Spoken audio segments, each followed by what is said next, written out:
तो आज के इस वीडियो में हम इस साल के गणतंत्र दिवस यानी कि रिपब्लिक डे से बनने वाले सभी महत्वपूर्ण क्वेश्चन को डिस्कस करेंगे। आप किसी भी एग्जाम की तैयारी कर रहे हो, इस टॉपिक से एक क्वेश्चन आपके एग्जाम में पूछा ही जाता है। तो चलिए दोस्तों, बिना किसी देरी के शुरुआत कर लेते हैं नंबर फर्स्ट क्वेश्चन से। और फर्स्ट क्वेश्चन है, पहली बार भारत ने गणतंत्र दिवस कब मनाया? दोस्तों, पहली बार भारत ने गणतंत्र दिवस मनाया 26 जनवरी 1950 को। सी ऑप्शन हमारा करेक्ट आंसर हो जाएगा। अब दोस्तों यहाँ पर 2-3 डेटें और लिखी हैं। तो सबसे पहले 26 जनवरी 1950 को ही भारत गणतंत्र दिवस क्यों मनाता है? क्योंकि दोस्तों 26 जनवरी 1950 को हमारा जो संविधान है ये पूर्ण रूप से लागू किया गया था, पूर्ण रूप से लागू किया गया था, ठीक है। और हमारा संविधान बनकर तैयार कब हुआ था? तो 26 जनवरी 1949 को बनकर तैयार हुआ था। या फिर हम ऐसा कह सकते हैं कि हमारा जो संविधान है ये अंगीकृत हुआ था। क्या हुआ था दोस्तों? अंगीकृत हुआ था, ठीक है। और लागू कब हुआ? 26 जनवरी 1950 को। और 15 अगस्त 1947 ये क्या है? तो भारत जो है ये पूर्ण रूप से स्वतंत्र हुआ था, ठीक है। इसलिए हम 15 अगस्त को क्या मनाते हैं? स्वतंत्रता दिवस यानी कि इंडिपेंडेंस डे। और रिपब्लिक डे यानी कि गणतंत्र दिवस कब मनाते हैं? तो 26 जनवरी को मनाते हैं। आई होप आपको सारी बातें समझ में आ गई होंगी। तो हम बात करें कि 26 जनवरी 2023 को गणतंत्र दिवस की कौन सी वर्षगांठ मनाई गई? पहली बार हमने गणतंत्र दिवस मनाया 26 जनवरी 1950 को, ठीक है। और 2023 में हम जो गणतंत्र दिवस मना रहे हैं वो कौन सी वर्षगांठ है? तो दोस्तों वो है 74वीं वर्षगांठ। सी ऑप्शन हमारा करेक्ट आंसर हो जाएगा। नेक्स्ट क्वेश्चन, गणतंत्र दिवस समारोह 2023 के मुख्य अतिथि कौन है? ये क्वेश्चन मोस्ट इंपोर्टेंट क्वेश्चन है और इसका सही आंसर हो जाएगा अब्दुल फतेह अल सीसी। बी ऑप्शन हमारा करेक्ट आंसर हो जाएगा। और दोस्तों ये कहाँ के राष्ट्रपति हैं, किस देश के? तो ये मिस्र देश के राष्ट्रपति हैं, ओके। और देखो दोस्तों, अभी 26 जनवरी 2023 के गणतंत्र दिवस समारोह के जो मुख्य अतिथि हैं वो तो हैं अब्दुल फतेह अल सीसी, मिस्र के राष्ट्रपति। साल 2021 और साल 2022 में कोई भी मुख्य अतिथि नहीं आया था क्योंकि कोविड-19 जैसी महामारी अपने देश में चल रही थी, ठीक है। लेकिन 2020 के जो मुख्य अतिथि थे उनका नाम था मेसियास बोल्सोनारो, ये ब्राजील के राष्ट्रपति थे। नेक्स्ट क्वेश्चन क्या है, गणतंत्र दिवस 2023 की मुख्य थीम क्या है? सही आंसर हो जाएगा दोस्तों, इसकी मुख्य थीम है जन भागीदारी। यदि हम इंग्लिश में बात करें तो इंग्लिश में इसको क्या कहेंगे? Participation of the common people, इसको इंग्लिश में कहेंगे, ओके। और ये तो हमने बात करी है 2023 थीम की। गणतंत्र दिवस 2022 की यदि आपसे पूछे जाए तो इंडिया @75 2022 की थीम थी, ओके।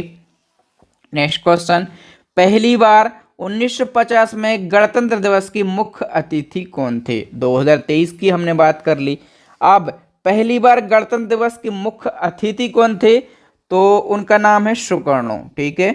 और सुकर्णो किस देश के प्रमुख थे? तो ये इंडोनेशिया के राष्ट्रपति थे। जरूर पूछा जाएगा, ये स्टैटिक जीके का पार्ट है और यहाँ से क्वेश्चन पूछे जाते हैं। गणतंत्र दिवस यानी कि 26 जनवरी पर भारत का ध्वजारोहण कौन करते हैं? इसका सही आंसर हो जाएगा दोस्तों राष्ट्रपति जी करते हैं। तो आपको याद रखना है कि गणतंत्र दिवस यानी कि 26 जनवरी के उपलक्ष्य पर जो ध्वजारोहण है ये देश के राष्ट्रपति करते हैं, ठीक है। लेकिन 15 अगस्त यानी कि स्वतंत्रता दिवस पर कौन करते हैं? तो 15 अगस्त यानी कि स्वतंत्रता दिवस पर करते हैं देश के प्रधानमंत्री, ठीक है। दोनों बातें आपको याद रखना है।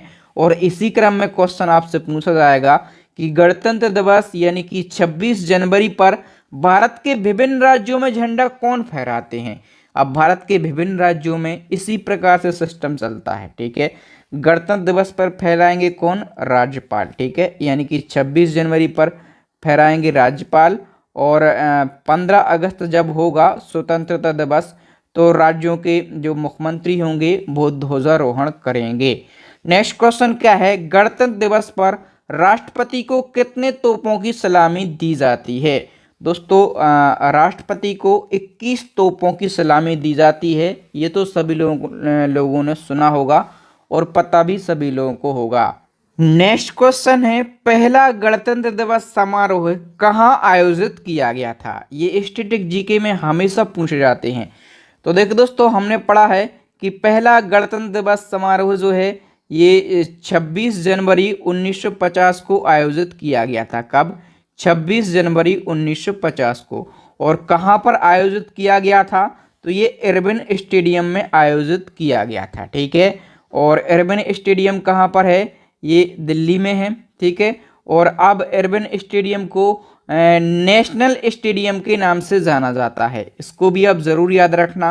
और इसी क्रम में एक और क्वेश्चन बनता है कि राजपथ पर पहली परेड कब आयोजित की गई थी? तो राजपथ पर पहली परेड जो है ये 1955 में आयोजित की गई थी। आप डिटेल को समझिए दोस्तों। 1950 से लेकर 1954 तक क्या हुआ कि जो गणतंत्र दिवस की परेड है, ठीक है, इसका आयोजन कभी इरविन स्टेडियम में होता है, कभी किंग्सवे केप में होता है, कभी लाल किला में होता है, तो कभी रामलीला मैदान में इसका आयोजन होता है। लेकिन वर्ष 1955 में पहली बार गणतंत्र दिवस परेड जो है ये राजपथ पर शुरू हुई थी। ठीक है, याद रखना। और अभी आपको ये भी याद रखना है कि मोदी जी ने राजपथ का नाम भी बदल दिया है। और इसका नाम बदलकर क्या किया गया है? तो इसका नाम बदलकर कर्तव्य पथ रख दिया गया है। ये भी आपको जरूर याद रखना है। नेक्स्ट क्वेश्चन है, भारत का झंडा गीत किसने लिखा था? तो दोस्तों सबसे पहले पता रहना जरूरी है कि भारत का झंडा गीत क्या है। विजय विश्व तिरंगा प्यारा, झंडा ऊंचा रहे हमारा। और ये भारत का झंडा गीत लिखा श्यामलाल गुप्त पार्षद ने। डी ऑप्शन करेक्ट हो जाएगा। और भारत का झंडा गीत कब अपनाया गया? तो भारत का झंडा गीत जो है कांग्रेस का हरिपुरा अधिवेशन हुआ था। ठीक है, कांग्रेस का हरिपुरा अधिवेशन कब हुआ था दोस्तों? 1938 में हुआ था। ठीक है, और ये हरिपुरा कहाँ पर है? गुजरात में। इसी अधिवेशन में झंडा गीत को अपनाया गया था। और इस अधिवेशन की अध्यक्षता किसने करी थी? तो इसकी अध्यक्षता करी थी सुभाष चंद्र बोस ने। ये भी आपको याद रखना है। नेक्स्ट क्वेश्चन है, गणतंत्र दिवस परेड कहाँ से कहाँ तक होती है? तो गणतंत्र दिवस की जो परेड है ये राजपथ से लाल किला तक होती है। ए ऑप्शन करेक्ट हो जाएगा। और गणतंत्र दिवस परेड की कुल दूरी यदि आपसे पूछे जाए तो दूरी कितनी है? 8 किलोमीटर दूरी है। नेक्स्ट क्वेश्चन है, राष्ट्रीय झंडा दिवस कब मनाया जाता है? सही आंसर हो जाएगा 22 जुलाई को मनाया जाता है। 22 जुलाई को ही क्यों मनाया जाता है? क्योंकि 22 जुलाई 1947 को राष्ट्रध्वज तिरंगे को संविधान सभा के द्वारा अपनाया गया था। ठीक है, राष्ट्रध्वज तिरंगे को संविधान सभा के द्वारा अपनाया गया था 22 जुलाई 1947 को। नेक्स्ट क्वेश्चन है, भारत के वर्तमान राष्ट्रध्वज का डिजाइन किसने तैयार किया था? मोस्ट इंपोर्टेंट क्वेश्चन है और सभी को पता भी होगा इसका आंसर। पिंगली वेंकैया ने राष्ट्रध्वज का डिजाइन तैयार किया था। नेक्स्ट क्वेश्चन, भारत के राष्ट्रध्वज की लंबाई और चौड़ाई का अनुपात क्या है? लंबाई और चौड़ाई का अनुपात पूछा गया है। इसका अनुपात है 3:2। ओके, यदि आपसे चौड़ाई और लंबाई का अनुपात पूछ लिया जाए, उल्टा पूछ लिया जाए, तो आप क्या कह देंगे? आप कह देंगे 2:3। कुछ भी पूछ लिया जाए आपको याद रखना है लंबाई और चौड़ाई का अनुपात और चौड़ाई और लंबाई का अनुपात। घुमा फिरा अगर पूछ ले आपको, एक बार क्वेश्चन को पढ़ना है, आप आसानी से समझ जाएंगे। नेक्स्ट क्वेश्चन, भारत के राष्ट्रध्वज के मध्य बने धर्मचक्र का रंग क्या है? तो देखिए दोस्तों, ये जो चक्र बना हुआ है राष्ट्रध्वज के बीच में, इसका रंग क्या है? इसका रंग है गहरा नीला। ठीक है, और इस चक्र में कितनी तीलियां होती हैं? 24 तीलियां होती हैं। और ये 24 तीलियां जो हैं ये मनुष्य के 24 गुणों को दर्शाते हैं। ठीक है, और इस चक्र का प्रारूप जो है ये सारनाथ में अशोक के सिंह स्तंभ पर बने अशोक चक्र से लिया गया है। इसी क्रम में नेक्स्ट क्वेश्चन है, भारत के तिरंगे झंडे में चरखे की जगह पर चक्र कब अस्तित्व में आया? पहले चक्र की जगह पर क्या हुआ करता था? चरखा हुआ करता था, ठीक है। लेकिन चक्र कब अस्तित्व में आया? 1947 में। डी ऑप्शन करेक्ट हो जाएगा। 22 जुलाई 1947 को जो चक्र है ये अस्तित्व में आया। नेक्स्ट क्वेश्चन, भारत के राष्ट्रीय पशु का वैज्ञानिक नाम क्या है? सबसे पहले पता रहना जरूरी है कि भारत का राष्ट्रीय पशु क्या है। तो भारत का राष्ट्रीय पशु है बाघ, यानी कि टाइगर। और इसका जो वैज्ञानिक नाम है वो है Panthera tigris. C option correct हो जाएगा। और हम बात करें नंबर ए पे लिखा है पाबो क्रस्टेसस, ये भी महत्वपूर्ण है। ये मोर का वैज्ञानिक नाम है, ठीक है, ये मोर का वैज्ञानिक नाम है। और यदि हम बात करें कि नंबर बी पे लिखा है पेलेस डोमेस्टिका, तो ये बिल्ली का वैज्ञानिक नाम है, ठीक है।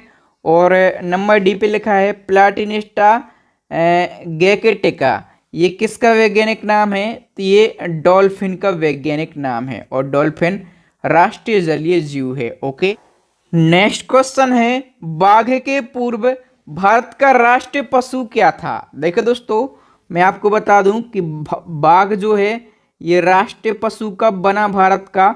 1973 को बना। 1973 से पहले जो भारत का राष्ट्रीय पशु है वो सिंह यानी कि लोयन था। और 1973 में याद रखना है आपको कि 1973 को ही बाघ संरक्षण यानी कि प्रोजेक्ट टाइगर जो योजना है ये शुरू करी गई थी 1973 में। नेक्स्ट क्वेश्चन, भारतीय राष्ट्रगान का अंग्रेजी में अनुवाद किसने किया?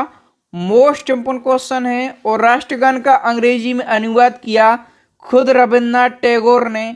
बी ऑप्शन करेक्ट हो जाएगा। सारे फैक्टों को हम डिस्कस कर लेते हैं। इन फैक्टों में से एक क्वेश्चन आपके एग्जाम में पूछा ही जाएगा। भारत का राष्ट्रगान है जन गण मन, और इसका अंग्रेजी में अनुवाद किया है खुद रविन्द्रनाथ टैगोर ने। और किस नाम से इसका अंग्रेजी में अनुवाद किया है?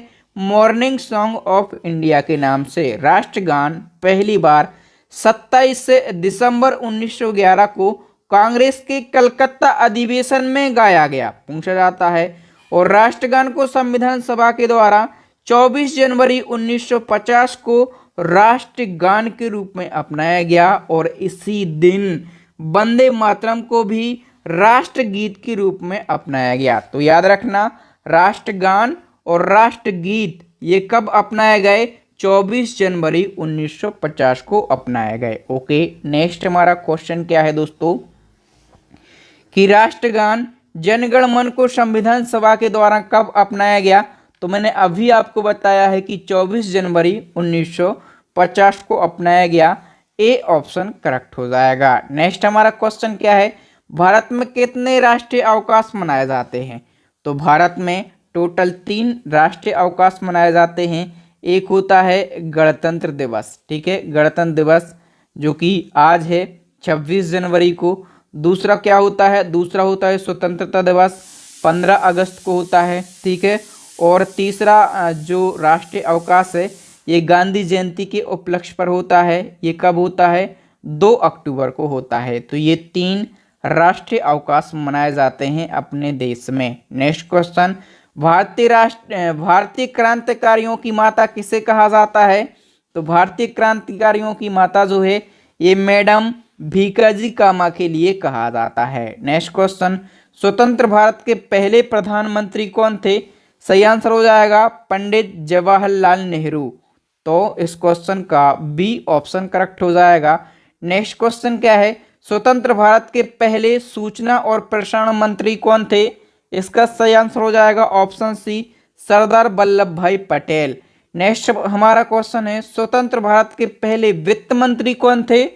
तो वित्त मंत्री थे आर के शममुखम शेट्टी। सी ऑप्शन करेक्ट हो जाएगा। नेक्स्ट क्वेश्चन, स्वतंत्र भारत के पहले रक्षा मंत्री की हम बात करें तो पहले रक्षा मंत्री थे सरदार बलदेव सिंह। जिसके पास में बल होगा वही रक्षा करेगा। ओके, नेक्स्ट क्वेश्चन, स्वतंत्र भारत के पहले कानून मंत्री कौन थे?